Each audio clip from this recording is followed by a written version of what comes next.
এই ক্ষেত্রে আমাদের পায়োনিয়ার, আমরা স্যালুট জানাই আমাদের বেগম খালেদা জিয়া, তিনি আমাদেরকে এটা শিখিয়েছেন যে সংবিধান ছুঁড়ে ফেলা এটা একটা রাজনৈতিক ভাষা। বিসিবির যে অ্যাডহক কমিটি, মানে বউ চাচা খালা মামা ছেলেদের একটা কমিটি হয়ে গেছে, স্বায়ত্তশাসিত ইনস্টিটিউশন, এগুলোতে আমরা দলীয়করণ করব না, মেধার ভিত্তিতে স্বচ্ছ প্রক্রিয়ায় করব। আমরা বাস্তবে কি দেখতে পাচ্ছি? পুরোপুরি উল্টো। সংস্কার বলতে কিছু হয় না। আপনি 31 দফার 1 নম্বর দফায় কেন এটা লিখে রাখলেন? এটাকে আপনি জনগণের সাথে মশকরা করছেন। এই অভ্যুত্থানের ট্রফি লন্ডনে গিয়ে বিএনপিকে দিয়ে আসেন, এরকম বক্তব্য করে দিয়েছেন স্থানীয় সরকার প্রতিমন্ত্রী। ট্রফিটা আসলে বিএনপিকে কেন দিয়ে আসা প্রয়োজন? খুবই ইন্টারেস্টিং একটা মন্তব্য করেছেন স্থানীয় সরকার প্রতিমন্ত্রী আজকে, যেটা আমরা বলি যে অতিকথনের কিছু সমস্যা আছে, তখন ওইটাকে ওই যে বলে গুমর ফাঁস করে দেওয়ার মতো।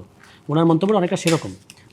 উনি যে বললেন যে এনসিপির এক নেতা বলেছেন, সেই এনসিপির নেতা আমি এই অধম। মানে আমি বলেছিলাম একটা আলোচনায় যে গোল দিয়েছে ছাত্র জনতা, কিন্তু ট্রফি নিয়ে গেছে বিএনপি। উনি এটা রেসপন্স করতে গিয়ে উনি যেটা বললেন সেটা আরও ভয়ঙ্কর। সেটা কি? যে আমরা ট্রফি লন্ডনে, ডক্টর ইউনূস লন্ডনে গিয়ে ট্রফি দিয়ে এসে নির্বাচনের তারিখ নিয়ে এসেছে, এটাই বলেছেন। এর মানে হচ্ছে, খুব সহজ মানে যদি আমি করি, আপনি খেলার আগেই ট্রফিটা ওখানে দিয়ে এসে তারপরে খেলার তারিখটা নিয়ে এসছেন। কেউ যদি এভাবে ব্যাখ্যা করতে চায় সেটা কিন্তু তাকে দোষ দেওয়া যাবে না, এবং উনি এই রাস্তাটা করে দিয়েছেন। তো এখন ওই পার্লামেন্টে বলার সময় হয়তো অনেকেরই এটাই তো জ্ঞান থাকে না, কারণ এটা তিনি কোন প্যান্ডোরার বাক্স খুলে দিলেন তিনি কিন্তু জানেন না। এটা নিয়ে কিন্তু অনেক, ওই আসিফ মাহমুদ একবার একটা ডিপ স্টেট নিয়ে একটা মন্তব্য করেছেন, কত কথা হলো এর পরে। তো উনি যে ট্রফিটা খেলার আগেই যে ট্রফিটা ডক্টর ইউনূস গিয়ে দিয়ে এসেছেন, এবং উনি যে ক্যাপ্টেন জনাব তারেক রহমান, এই যে কথাগুলো, এগুলো কিন্তু অনেক দিন চর্চা হবে রাজনীতিতে।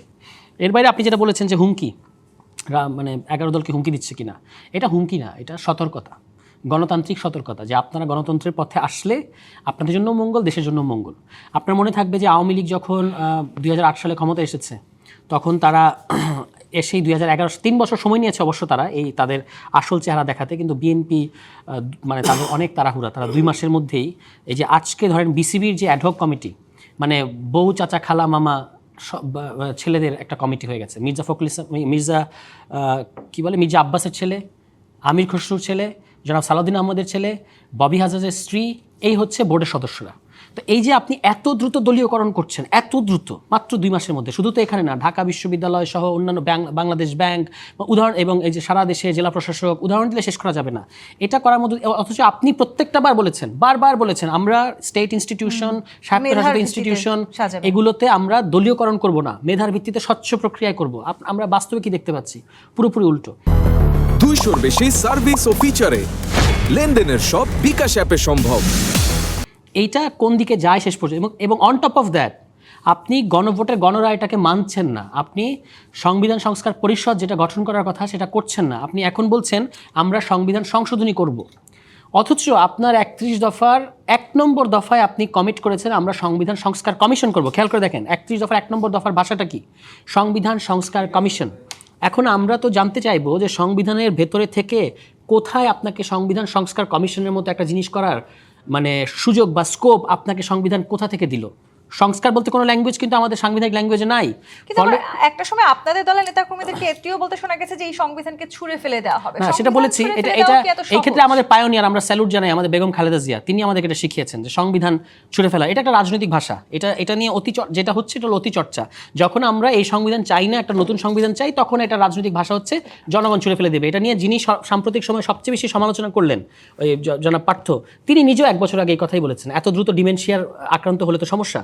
এবং বেগম খালেদা যেটা বলেছেন এটা অত্যন্ত রাজনৈতিক রূপক অর্থে, আই অ্যাগ্রি উইথ জনাব সালাউদ্দিন আহমেদ, যে এটা একটা রাজনৈতিক রূপক, এবং রাজনৈতিক রূপক অর্থে এটা একটা এক্সেলেন্ট রাজনৈতিক রূপক, যে এই সংবিধান দিয়ে আর হচ্ছে না, আমরা একটা নতুন সংবিধান চাই, দ্যাটস ওয়াই আমরা এটা ছুঁড়ে ফেলে দেবো যখন জনগণের সরকার আসবে। এই ছিল বক্তব্য। আচ্ছা, আমি যেখানে ছিলাম সেটা হচ্ছে যে ওই যে সংবিধান সংস্কার কমিশন, আপনি তো 31 দফায় অক্ষর অক্ষরে করবেন, আপনি তো জুলাই সনদ অক্ষর অক্ষর করবেন, এটা আপনি বলে যাচ্ছেন। তাহলে 31 দফার 1 নম্বর দফা সংবিধান সংস্কার কমিশন, ভাষাটা হলো সংবিধান সংস্কার কমিশন, ডু ইট। কিভাবে সংবিধান সংস্কার কমিশন আপনারা করবেন আমরা এটা দেখতে চাই। সংবিধানের কোথাও তো আপনারা তো সংবিধানের বাইরে যাবেন না, আপনারা তো অত্যন্ত সাংবিধানিক, তো সেটা আপনি কিভাবে সাংবিধানিক সংস্কার কমিশন করতে পারেন সংবিধানের ভেতর থেকে, সেটা তো আমরাও দেখতে চাই। বিএনপিরও তো নোট অফ ডিসেন্ট দেয়া ছিল, থাকুক নোট অফ ডিসেন্ট করেন আপনি, আপনার আমরা তো বলছি না আপনার নোট অফ ডিসেন্ট আপনাকে বাস্তবায়ন করতে হবে, কিন্তু আপনি বলেছেন ক্ষমতায় যাওয়ার আগে 31 দফা হলো আপনার রাষ্ট্রকল্প, আপনি সেটার আলোকে আবার নির্বাচনী ইশতেহার দিয়েছেন। দুটো জায়গায় আপনি যে ভাষাটা ব্যবহার করেছেন সেটা হচ্ছে সংবিধান সংস্কার কমিশন, অথচ সেদিন আমরা সালাউদ্দিন আহমদের মুখে কি শুনলাম সংসদে, যে সংস্কার হয় না। সংশোধনী হতে পারে, বাতিল হতে পারে, কিন্তু সংস্কার বলতে কিছু হয় না। তাহলে সংস্কার বলতে কিছু হয় না, আপনি 31 দফার 1 নম্বর দফায় কেন এটা লিখে রাখলেন? এটাকে আপনি জনগণের সাথে মশকরা করছেন? আসলে আপনি তখন জনগণের সাথে মশকরা করছিলেন না, সংস্কারটাই তখন দাবি ছিল, সেটাকে আপনি নিজের মানে ইশতেহারের মধ্যে গ্রহণ করেছেন। এখন আপনি ক্ষমতায় আসার পরে সংস্কার করতে গেলে আপনার নিজের জবাবদিহির যে ইনস্টিটিউশনগুলো আছে সেগুলোতে একটা নিরপেক্ষ ব্যবস্থা তৈরি হয়, যেটা আপনার সমস্যা। আমি এটা একটা কথা বলে শেষ করি।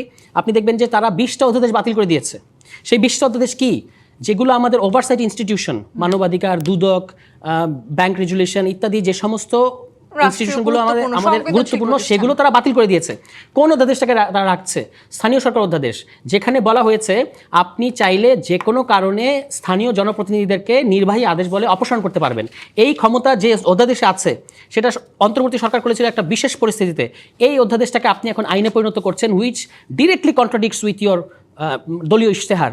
তারা বলেছে তারা কখনো প্রশাসক নিয়োগ দেবে না, কখনো জনপ্রতিনিধিদেরকে অপসারণ করবে না, ঠিক উল্টো জিনিস তারা করছে।